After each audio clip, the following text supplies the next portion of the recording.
Motivation से हम सिर्फ काम को शुरू कर सकते हैं, लेकिन हम उस काम को तभी कंप्लीट कर पाएंगे जब हमने उस काम को करने के लिए एक हैबिट बना ली हो। और ये आपने भी नोटिस किया होगा कि YouTube पर एक मोटिवेशनल वीडियो देखने के बाद आप अपने काम को शुरू तो कर लेते हैं, लेकिन 2 घंटे के बाद पता नहीं मोटिवेशन कहाँ चली जाती है और दोबारा से हम फिर से अपने काम से डिस्ट्रैक्ट हो जाते हैं। और वो इसलिए है क्योंकि मोटिवेशन एक परमानेंट सोल्यूशन नहीं है, लेकिन हैबिट्स है। लेकिन हर एक हैबिट इक्वल नहीं है। हर हैबिट आपको आपके गोल तक नहीं पहुंचा सकती। और आज हम इस वीडियो में 6 ऐसी हैबिट्स के बारे में डिस्कस करेंगे जो एक एवरेज परफॉर्मर को एक हाई परफॉर्मर बना सकती हैं। ये 6 हैबिट्स 20 साल की रिसर्च के बाद ब्रेंडन बुचार्ड को पता चली और उसके बाद उन्होंने इसे अपनी बुक हाई परफॉर्मेंस हैबिट्स में मेंशन किया। तो इन 6 हैबिट्स में से सबसे पहली हैबिट आती है सीक क्लैरिटी। एक एवरेज इंसान के कंपैरेटिवली एक हाई परफॉर्मर बहुत ज्यादा क्लियर होता है कि उसे अपनी लाइफ से चाहिए क्या, वो अपने गोल्स तक कैसे पहुंचेगा और वो एग्जैक्टली जानते हैं कि उन्हें किस टाइप का इंसान बनना है। रिसर्च में ब्रेंडन बुचार्ड को पता चला कि अगर हम किसी को उनके गोल्स में उन्हें क्लियर कर दें कि उन्हें एग्जैक्टली चाहिए क्या, तो हम उनकी परफॉर्मेंस को कहीं गुना ज्यादा इम्प्रूव कर सकते हैं। हमें क्लियरिटी मिलती है अपने आप से बार बार सवाल पूछकर कि मैं हूँ कौन, मेरी स्ट्रेंथ्स क्या है, मेरी वीकनेसेस क्या है, मैं क्या बनना चाहता हूँ, मैं अपने गोल को अचीव करके कौन सी फीलिंग लेना चाहता हूँ,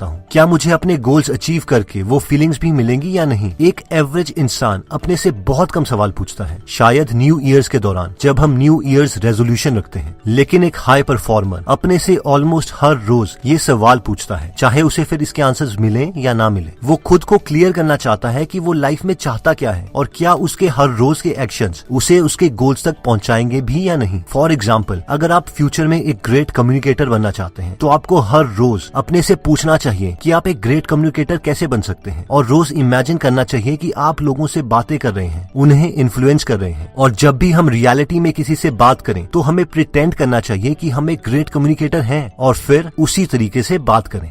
हैबिट 2 आती है जनरेट एनर्जी। हम में से मैक्सिमम लोग जब एक हाई परफॉर्मर को इमेजिन करते हैं तो हम सोचते हैं कि एक हाई परफॉर्मर बहुत ही हार्ड वर्किंग होता होगा, वो सबसे पहले उठता होगा और काम करके सबसे लेट सोता होगा। और ये सच भी है। फिर हम सवाल पूछते हैं कि उसके पास ये सब करने के लिए पता नहीं कहाँ से एनर्जी आती होगी, हमारे पास तो इतनी एनर्जी है ही नहीं। तो सबसे पहले तो बिल ब्रायसन के अकॉर्डिंग एक एवरेज इंसान में 7 × 10⁻18 जूल्स ऑफ पोटेंशियल एनर्जी है। ये इतनी एनर्जी है जितनी की 30 बहुत बड़े हाइड्रोजन बॉम्ब्स में होती है। बस हमें पता होना चाहिए कि इस एनर्जी को जनरेट कैसे करें। ब्रेंडन बुचार्ड ने जब हाई परफॉर्मेंस को स्टडी किया तो उन्होंने देखा कि एक हाई परफॉर्मर सक्सेसफुल सीईओ में उतनी ही एनर्जी थी जितने की एक हाई परफॉर्मर एथलीट में। और हर हाई परफॉर्मर हर रोज कुछ स्पेसिफिक चीजें करता था जिससे वो हाई एनर्जी जनरेट करता, जिनमें सबसे पहला स्टेप था विजुअलाइजेशन। रिसर्च ये प्रूव कर चुकी है कि हमारा ब्रेन किसी अच्छी चीज को विजुअलाइज करने पर exactly same quantity of dopamine release करता है जितना कि वो डोपामिन रिलीज करेगा अगर हम उसी चीज को रियलिटी में कर रहे हों। और हाई परफॉर्मर हर रोज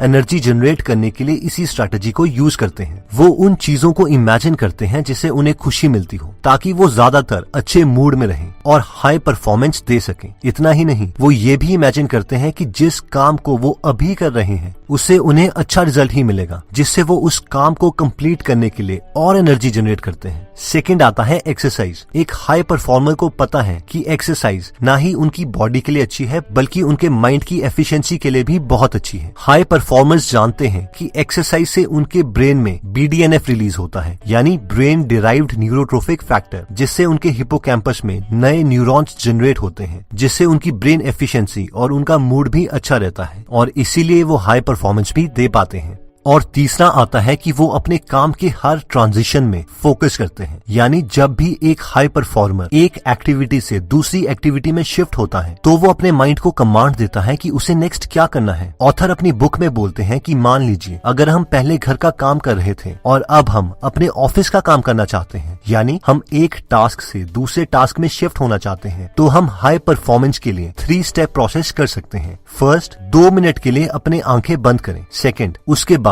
बार बार रिलीज रिलीज रिलीज बोले और इमेजिन करें कि हमारे कंधों से, फेस से, शोल्डर से सारी टेंशन रिलीज हो रही है। और थर्ड, नेक्स्ट 2 मिनट के लिए ये इमेजिन करें कि मैं अगली क्या एक्टिविटी करना चाहता हूँ और उसे मैं कैसे करूंगा और उस एक्टिविटी से मैं क्या रिजल्ट्स चाहता हूँ। ब्रैंडन बोलते हैं कि अगर हम ये स्टेप्स फॉलो करते हैं तो हम पूरे दिन एनर्जी को जनरेट कर सकते हैं और एक हाई परफॉर्मर बन सकते हैं। हैबिट 3 आती है raise the necessity. High performers अपने माइंड में हमेशा एक नेसेसिटी क्रिएट करते हैं कि उनका अच्छे तरीके से परफॉर्म करना क्यों इंपॉर्टेंट है और इसीलिए उनकी परफॉर्मेंस बाकियों के कंपैरेटिवली बहुत ज्यादा अच्छी होती है। एक बार ब्रैंडन बुचार्ड ने एक ओलंपिक स्प्रिंटर से एक सवाल पूछा कि जब तुम टॉप लेवल के ओलंपिक स्प्रिंटर के साथ होते हो जो सारे एक ही कैपेबिलिटी के हैं, तो क्या तुम बता सकते हो कि उनमें से कौन जीतेगा? इस पर उस ओलंपिक स्प्रिंटर ने कहा कि अगर मान लो 2 सेम लेवल के स्प्रिंटर मुझे अपना रेस जीतने का रीजन बताते हैं, पहला मुझे कहता है कि मुझे ये रेस इसलिए जीतनी है क्योंकि मैं गोल्ड मेडल जीतना चाहता हूँ ताकि मेरी फैमिली मुझ पर प्राउड फील करे, और दूसरा स्प्रिंटर मुझसे कहता है कि मुझे ये रेस इसलिए जीतनी है क्योंकि मेरी माँ बीमार है, तो मुझे पता है कि वो दूसरा स्प्रिंटर ही जीतेगा क्योंकि उसके लिए ये रेस जीतना एक नेसेसिटी है और मैं अपना सारा पैसा उस सेकंड स्प्रिंटर पे लगा दूंगा। जब भी हम किसी गोल को अचीव करने के लिए उसे नेसेसिटी बना लेते हैं तो उस फील्ड में हाई परफॉर्मेंस देना हमारी जरूरत बन जाती है। उस फील्ड में हमें एक्शन लेना ही पड़ता है। तब हम बैठकर सिर्फ ये नहीं सोच सकते कि काश हम इसे अचीव कर लें, हम उस चीज को कंप्लीट करते ही हैं, एक्ट करते हैं, क्योंकि अगर हम उस वक्त एक्शन नहीं लेंगे तो हम अपनी ही नजरों में गिर जाएंगे। इस सिचुएशन में हम खुद के लिए अच्छी फीलिंग्स तभी ला सकते हैं अगर हम उस नेसेसिटी में एक्शन लें, और ये एक्शन ही हमें एक हाई परफॉर्मर बनाता है। फोर्थ हैबिट आती है इंक्रीज प्रोडक्टिविटी। एक एवरेज परफॉर्मर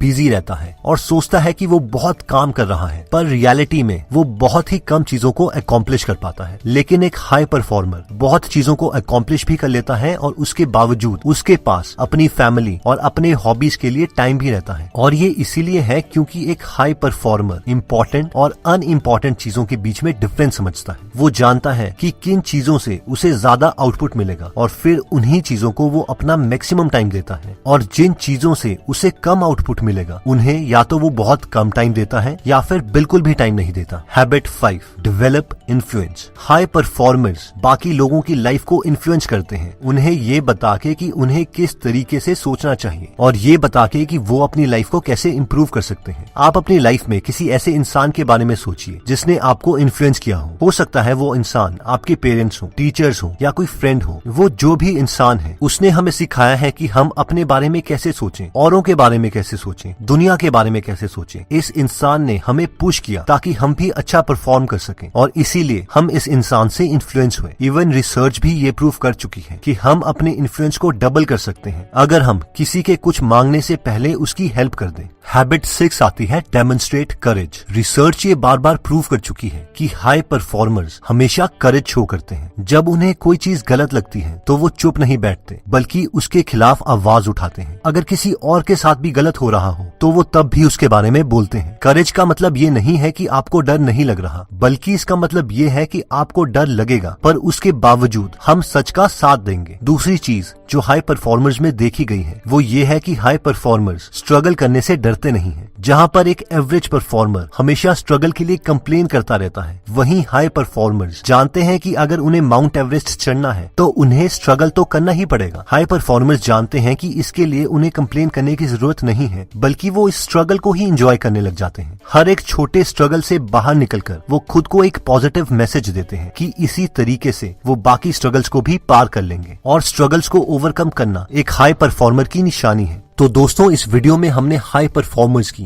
6 हैबिट्स थी, जिनमें सबसे पहली हैबिट थी कि एक हाई परफॉर्मर एक एवरेज परफॉर्मर की कंपैरेटिवली बहुत ज्यादा क्लियर होता है कि वो क्या बनना चाहता है, वो अभी किस सिचुएशन में है और जहां वो पहुंचना चाहता है वहां कैसे पहुंचेगा। इसके लिए वो हर रोज अपने से सवाल पूछता है जिससे उसको उसकी लाइफ में क्लियरिटी मिलती है। दूसरी हैबिट थी जनरेट एनर्जी। हाई परफॉर्मर्स हर रोज ऐसी चीजें करते हैं जिससे उन्हें सारा दिन एनर्जी मिलती रहे, जिसके लिए वो पॉजिटिव चीजों को इमेजिन करते हैं, पॉजिटिव आउटकम्स के बारे में सोचते हैं, रोज थोड़ा वक्त एक्सरसाइज को जरूर देते हैं और फाइनली टास्क ए से टास्क बी में मूव करने से पहले रिलैक्स होते हैं। थर्ड हैबिट थी raise the necessity. High performers किसी भी काम को करने से पहले उसके लिए एक स्ट्रॉन्ग रीजन ढूंढते हैं कि क्यों वो काम उनके लिए एक ऑप्शन नहीं बल्कि एक नेसेसिटी है, ताकि वो उस नेसेसिटी को कंप्लीट करने के लिए ज्यादा से ज्यादा एक्शन ले सके। फोर्थ हैबिट थी इंक्रीज प्रोडक्टिविटी, जहां पर एक एवरेज परफॉर्मर पूरा दिन अनइम्पोर्टेंट टास्क को कंप्लीट करने में गुजार देता है, वहीं पर एक हाई परफॉर्मर अपना वक्त सिर्फ इम्पोर्टेंट टास्क पर ही देता है और या तो वो अनइम्पोर्टेंट टास्क करेगा ही नहीं या फिर अगर करेगा तो उसे बहुत ही कम टाइम देगा।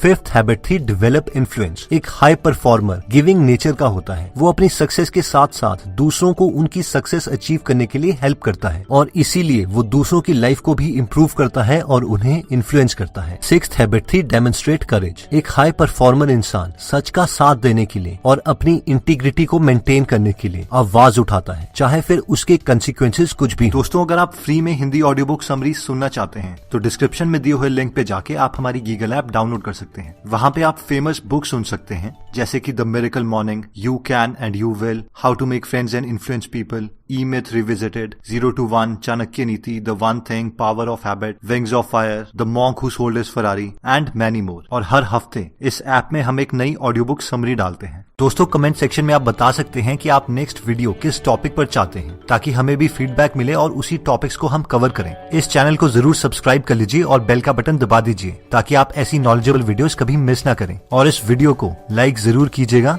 ताकि हमारा कॉन्फिडेंस बढ़े।